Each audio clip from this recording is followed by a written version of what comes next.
watching the WJTS News. I'm Joy Holt. Broadband has gone from being a luxury to a necessity for full participation in our economy and society as more and more American families and business startups rely on consistent and uniform availability to the technology. Finding a path to the future to bring better access to broadband in Spencer County has been a challenge among local officials. The Spencer County Council is faced with deciding on whether or not to fund a feasibility study that would tell them the strengths and weaknesses the county is facing in providing fiber broadband access. On hand for last night's meeting was Gene Steinkamp, a member of the Broadband Committee that is promoting the feasibility study. He says that without the feasibility study, the county will not have a base for knowing exactly what they should expect from carriers who may bring their services to the area. Steinkamp has also likened broadband to infrastructure and other utilities, which in modern day are necessities, and that without reliable broadband to most of the county, younger residents and new businesses will be less likely to consider Spencer County as a permanent home place.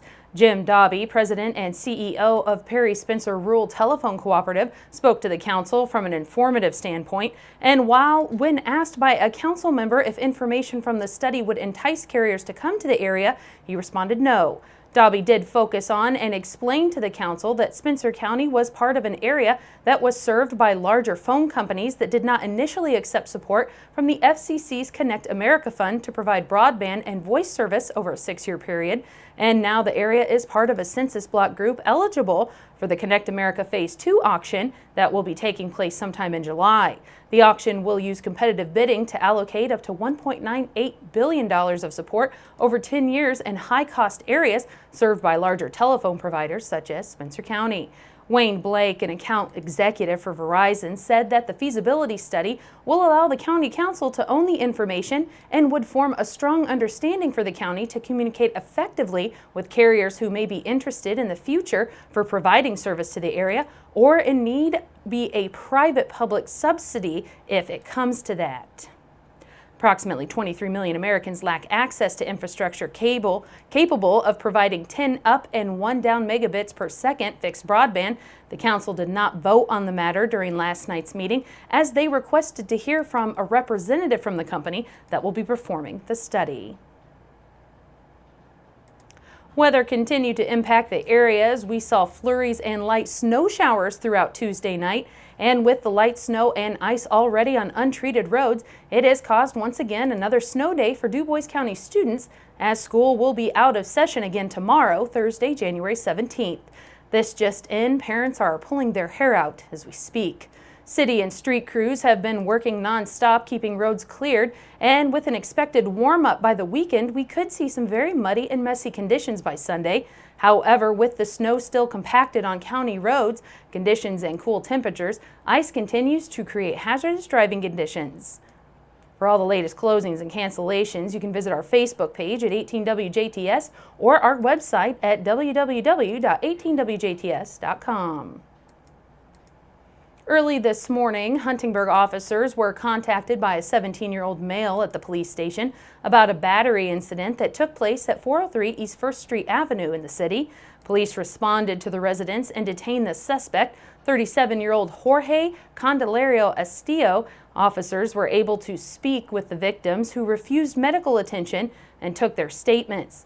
Estillo was transported to the police station for further investigation and was later placed under arrest for 2 counts of domestic battery and 2 counts of strangulation, both level 6 felonies. Estillo was transported and lodged into the DuBois County Security Center, where he is being held on bond.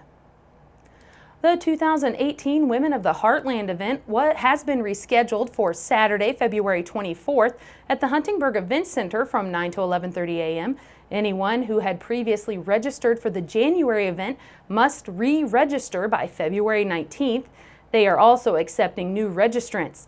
This year's topics for Women of the Heartland include getting your heart into rhythm, insights into atrial fibrillation, female urology, understanding your options, and mammograms and breast imaging, what you need to know. Join nurse practitioners Emily Leinenbach and Natalie O'Connor, Urologist Dr. Chris Gunn, Director of Radiology Services at Memorial Hospital and Healthcare Center, Andrea Oding, and MC of the event, Dr. Adam Dawkins, as they share their knowledge during this special morning devoted to women's health.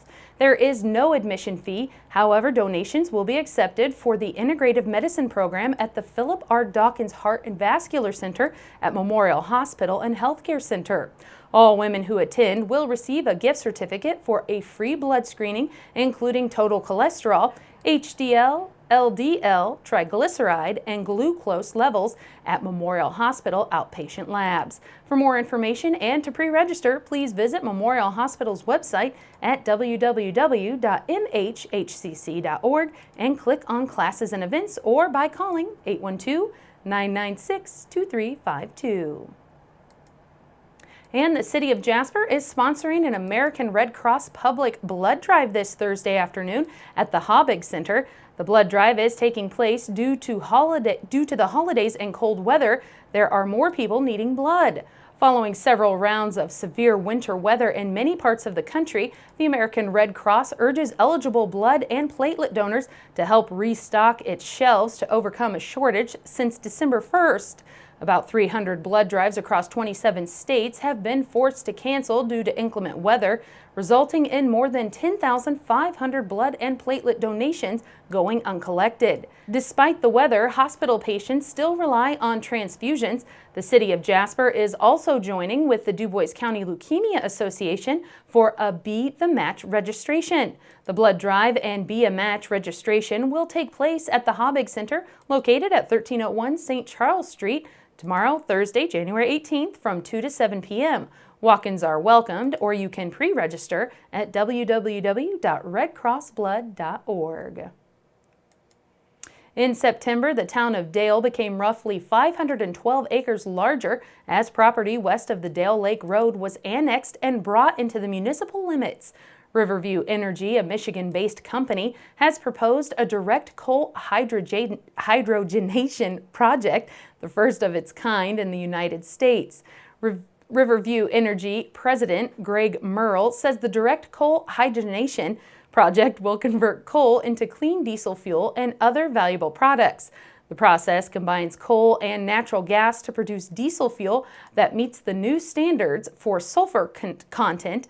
The diesel produced is so clean, Merle said, that it can be mixed with high sulfur diesel to lower the sulfur content to acceptable levels. Riverview Energy will use local sources as much as possible. Merle said more than 2,000 construction jobs would be needed to build the plant. Then about 225 permanent, high-skilled, good-paying jobs would be generated to operate the plant. Merle says he is happy to provide any information and will update as progress is made. Questions can be emailed to info@riverview.com.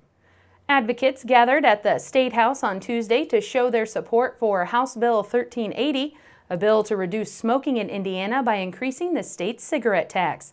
Supporters at the rally provided information to lawmakers on the importance of taking action to improve Hoosier health. Representative Charlie Brown from Gary, Indiana, joined business and health leaders from across Indiana at the State House to educate legislators about the importance of the tax increase.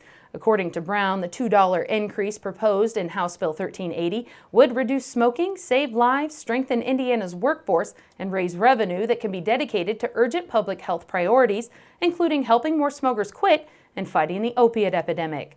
According to America's Health Rankings 2017 report, Indiana ranks 41st worst in the nation for percentage of smokers.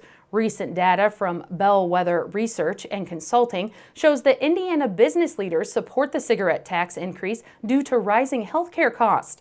Indiana's current smoking rate of 21% costs the state $5.4 billion annually in healthcare costs and lost productivity.